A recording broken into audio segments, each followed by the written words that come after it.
GM साहब किस तरह का आयोजन रहा है और क्या उद्देश्य था? वित्त मंत्रालय भारत सरकार द्वारा वित्तीय समावेशन हेतु 1 जुलाई से 30 सितंबर तक एक पूरे 3 माह का एक कैंप चलाया गया है, एक कैंपेन चला गया है, जिसमें जनधन खाते और सभी तीनों सामाजिक सुरक्षा बीमा योजना जो है, इन तीनों के तहत हम सारी वित्तीय संस्थाएं मिलकर चाह रहे हैं कि कोई भी व्यक्ति जनधन खाते के बगैर ना रहे और हर व्यक्ति के पास किसी न किसी तरीके का बीमा कवर हो।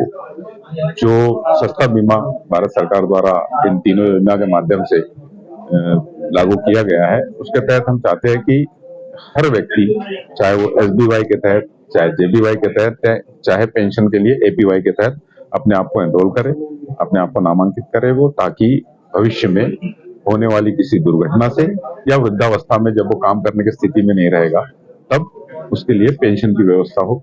जनधन खाता हर गरीब के पास हो, ताकि वो बैंक से मिलने वाली, सरकार से मिलने वाली सभी सुविधाएं, सब्सिडीज, इसका उसके खाते में सीधा अंतरण हो सके एवं उसका बैंकिंग का जो भी उसका लेन देन का समस्या है, उसका निराकरण हो सके। कर प्रणाली का सरलीकरण की दिशा में क्या किया? जनधन खाते हेतु पहले से ही सरलीकरण है। बहुत मिनिमम पेपर्स के साथ में हम खाता खोलते हैं, 0 बैलेंस पे खाता खोलते हैं।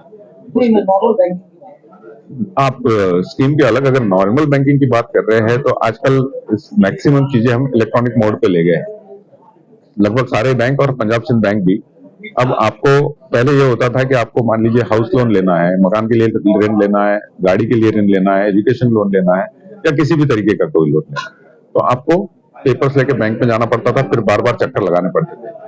आज के समय में इलेक्ट्रॉनिक्स माध्यम से हमने सरलीकरण कर दिया गया है कि आप अपने घर में बैठे बैठे अपने मोबाइल पे, आप वाहन लेना चाहते हैं, अपने मोबाइल पे आप अपने पेपर्स अपलोड करेंगे, आपके पेपर बैकएंड पे 5 मिनट के अंदर चेक होंगे और with in half an hour आपको लोन स्वीकृत किया जा सकता है या नहीं किया जा सकता।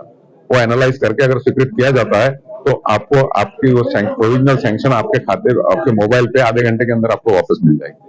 फिर आपको सिर्फ बैंक जाके पेपर वर्क करना है और अपना लोन लेना है। तो इस तरीके से जो कार्यप्रणाली थी उसको सरलीकरण किया गया है।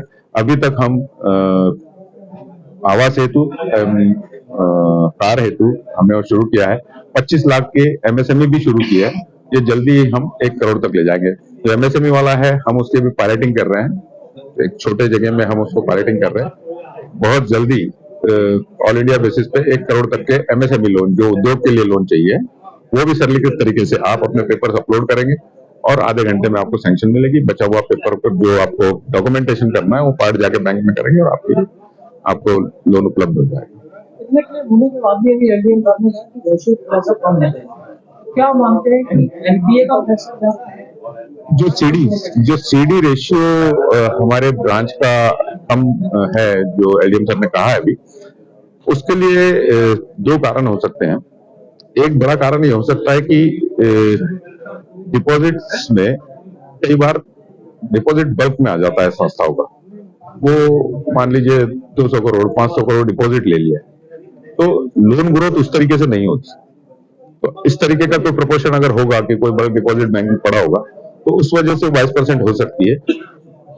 ये चीज अभी एलडीएम सर ने जब कही, मैंने भी अभी इसको नोट किया और अभी यहाँ इस सभा के बाद मैं ब्रांच जा रहा हूँ, तो मैं अपने तरीके से एनालाइज करूंगा कि क्यों है।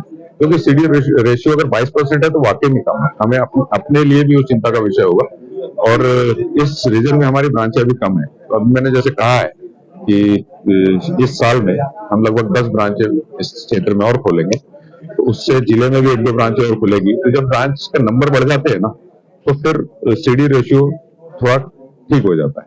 तो ये मुझे लगता है बल्क की वजह से हुआ, बट मैं अभी देखता हूँ। आखिरी सवाल, एनपीए में हम कहाँ? एनपीए में अगर चूंकि मैं हेड ऑफिस से आया हूँ, तो एनपीए में अगर हम एज ए बैंक सोचे तो हम लगभग 3% हमारा नेट एनपीए और 1% से कम हमारा नेट एनपीए और ग्रॉस एनपीए 3% 3.5% है लगभग। तो एनपीए में हमारे पिछले 3 साल में बहुत सुधार हुआ है। ब्रांच लेवल का डेटा मेरे पास अभी नहीं है। ओवरऑल बैंक का कह रहे हैं तो हम बहुत अच्छे से वेल कैपिटलाइज, बहुत अच्छे से प्रोविजन करके प्रॉपर हम हैं, और हर क्वार्टर में हमारा जो है एनपीए कम हो रहा है।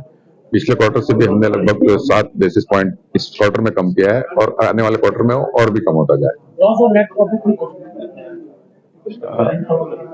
नेट प्रॉफिट तो हमने पिछले, अगर ईयर टू ईयर देखा जाए तो इस बार हमने लगभग 74% इस क्वार्टर में बढ़ाया है। तो प्रॉफिटेबिलिटी हमारी बहुत अच्छी है, कैपिटलाइज हम बहुत अच्छे तरीके से है, प्रोविजन कवरेज रेशियो हमारा बहुत अच्छा है। लगभग सभी तरीके से बैंक एक सुदृढ़ दिशा में आगे बढ़ रहा है।